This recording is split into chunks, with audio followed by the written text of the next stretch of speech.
Your income is ours. Mine is mine.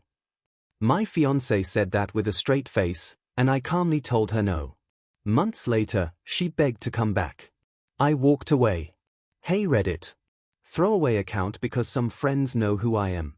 I'm a 32-year-old guy, and I just went through one of the most bizarre, manipulative, and honestly insulting experiences of my life with my now ex-fiancée, Claire, 29. When we got engaged last year, I thought I'd found my forever person. She was smart, charming, and came from a modest background, so I never imagined money would become a battleground between us. I was wrong.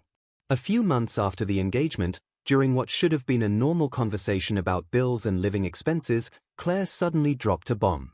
Your income is ours. Mine is mine.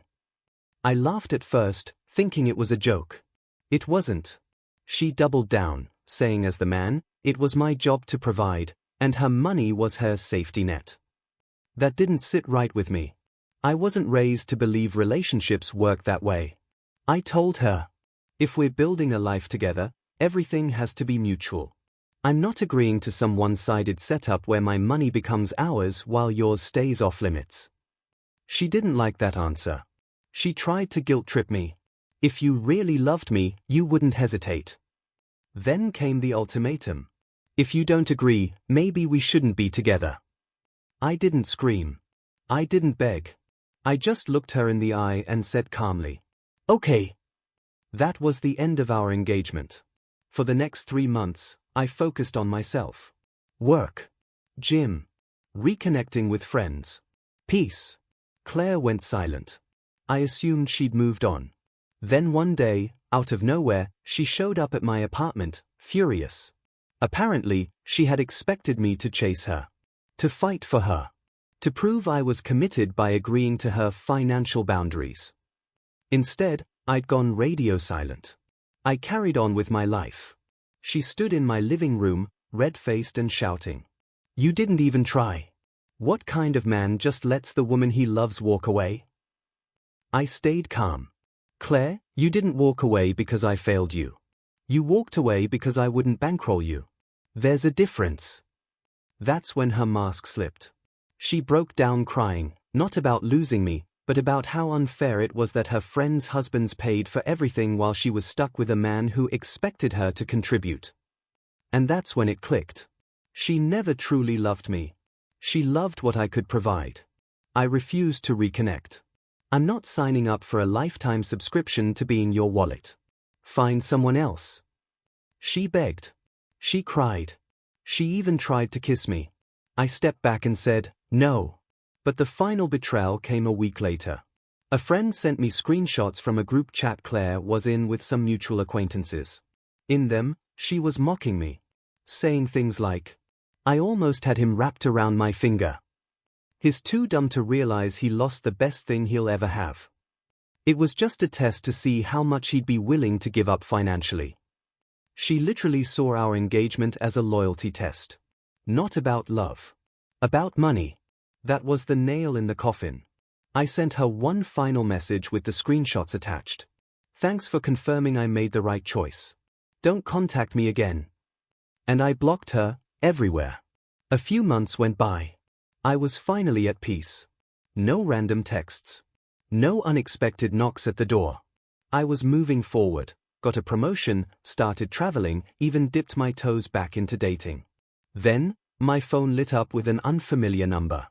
Against my better judgment, I picked up. Hey, it's me. It was Claire. I didn't say a word. I just waited. I know things got messy. I wasn't myself. I was stressed. I didn't mean half the things I said. Can we just talk? No, Claire. We already talked. And you showed me who you really are. She sighed, then went into full begging mode. Said she changed. Realized money wasn't everything. She missed how I made her feel safe. Tried pulling the nostalgia angle, vacations, inside jokes, birthday surprises. And I'll admit, for a split second, my heart wavered. It's hard to erase years of history with someone. But then I remembered the screenshots. The manipulation. The test. The way she saw me as a provider, not a partner. I'm not going back, I said. Not now. Not ever. She got quiet. Then the guilt-tripping began. You're really just going to throw everything away after all we've been through? Yes, I said. Because you threw it away first. I'm just not picking up the trash. Click. But she wasn't done. A week later, her sister messaged me on Facebook. Claire's really struggling. She regrets everything. Don't you think she deserves another chance?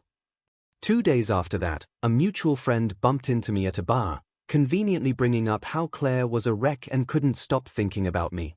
She'd clearly enlisted everyone she could to wear me down. But here's the thing.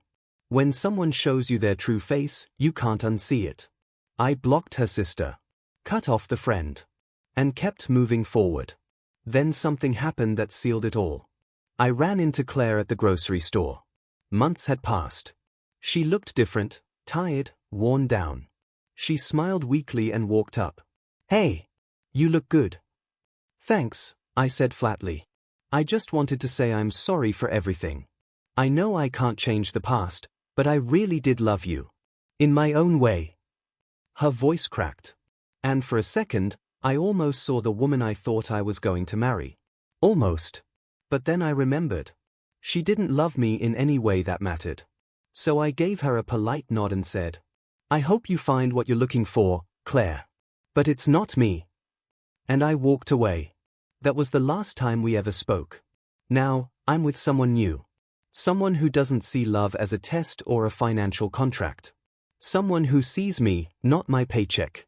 And sometimes, late at night, I think back to that one moment on the couch, when Claire looked at me and said, Your income is ours. Mine is mine. It was supposed to be the beginning of my submission. Instead, it became the moment I took my life back. Let me know if you'd like a condensed version for social media, Reddit, or video format. It's perfect for a gripping personal story series or narrative post.